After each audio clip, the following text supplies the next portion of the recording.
how your training isn't functional. Oh, I'm sure some of you may have heard that before.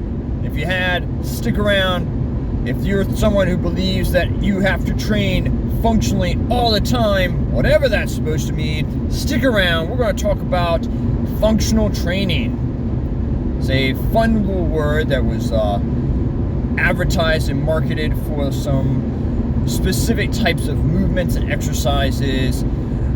Like functional would be doing what people think of when they say functional.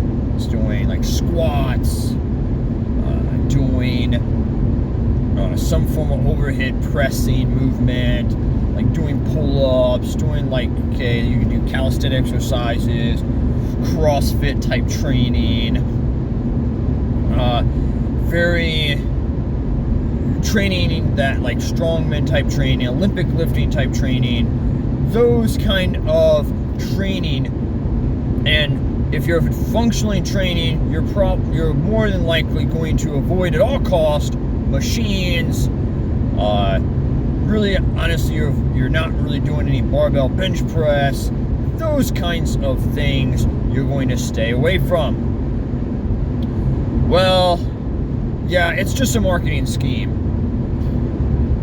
Functional training became popular, or making that thought process of saying this is functional or that's functional or this is functional training was a way to market, whether it was classes like boot camps or trying to market, because it was when CrossFit was blowing up like crazy, making that seem to be the way to go. And then when people are having dysfunction in their own personal lives with their work, maybe they're having difficulty performing their daily functions, or maybe just their job itself, maybe they're having aches and pains and struggles with their shoulder joints and all, this push to advertise, hey, let's teach you how to become more functional so you can do your normal life.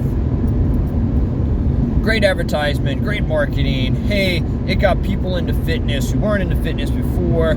It, of course, was a useful tool to a degree, but it also has become a detriment. So there's always two sides to it, or there's a nice pendulum swing that goes and hopefully at some point falls into the middle. Why am I not really a fan of this functional training, or at least using that as the terminology? Well, we're going to dive into that and what is really actually functional, and truly talk about what you should be going for if you're trying to get into fitness, trying to navigate these crazy conversations that seems to be with fitness people just speaking in a vacuum. Functional training. Before you continue this episode, let's talk about an amazing opportunity for you. It's our 12-week Fitness Rehab Accelerator. This is going to give you, for 3 months, an awesome opportunity to work with a trainer and a coach who's going to help you with your nutrition and your fitness goals. Help you create amazing, healthy, good habits to help improve your sleep, your diet, your exercise, and even help you start managing your stress even better. Why not take this opportunity and run with it? Don't miss out. Click the link in the description and get your journey started.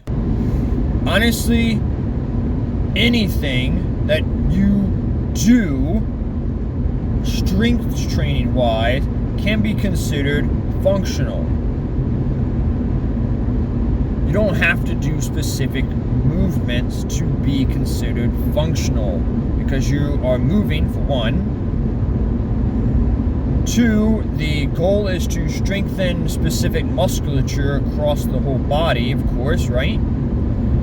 That's the whole intent of strength training, is to build muscle mass, to strengthen muscle mass, to strengthen your tendons and your ligaments, to fortify your bones. Then honestly, basic strength training is what you need. You don't have to consider, oh, is this exercise functional or not? Oh, if it's not, let me stay away from it. Because a squat is very useful, but a leg press is also pretty much doing the same thing, just without putting systemic fatigue to your back or to your spine, allowing you to load your quads more frequently or with more volume. Doing a barbell bench press, albeit there are better ways to build your chest, is still functional due to the fact that it is strengthening your anterior deltoids, or front side of your shoulders, your chest, your triceps, and teaching you to really, if you're doing it correctly, to retract your shoulder blades and to press them down. So teaching you to fortify and secure your back for stability. Performing a leg curl is also functional due to the fact that there are specific parts of your hamstrings that cannot be hit or really strengthened that much by just doing a regular hip hinge. And in order to bring your heel towards your butt, that is pretty functional, and especially after working in a physical therapy clinic, oh my goodness, it is very beneficial for your knee health in general. So these exercises, irregardless of what people will try to say is functional, are still functional because they're strengthening specific musculature. Your body is not going to go, oh, I'm picking up a couch. I've been leg pressing for a while. I don't think I can use these quads. It's just thinking, oh, I gotta lift. And the quads are going to do their job so long as you know how to lift a couch. You're not going to learn how to lift a couch by doing conventional barbell deadlift. That's just, again, a different type of skill. I've met people who really know how to move furniture, really way more successful, way more thought into it, ingenuity into how to move it without damaging walls or anything, versus those who just have the strength. Like, I can go pick up the couch and help someone out moving, but knowing how to make sure we turn it properly through a doorway ain't my thing. So it's still functional to strengthen those muscles so that you can perform various different tasks throughout your day. Yes, of course, your body is going to need to do what I said earlier. A lot of people call overhead pressing as functional, but you can overhead press with dumbbells, cables, machine, Smith machine, barbell, whatever you desire to do. So this functional idea is honestly, just like I said, an advertisement piece that a lot of fitness professionals and fitness influencers have latched onto, thinking that it is necessary to train functionally, when reality is if you're strength training, you're training functionally. It doesn't have to be fancy, it just needs to be consistent and needs to be progressive in the sense of trying to strengthen yourself, give yourself that progressive overload over time so that you can really become better and better than you were before. The reality of why it's so useful, or why people go, oh, functional training is so useful, is because you take someone who's never trained before and you give them some training stimulus. It's going to do the same thing that any other strength training stimulus is going to be, because it's new.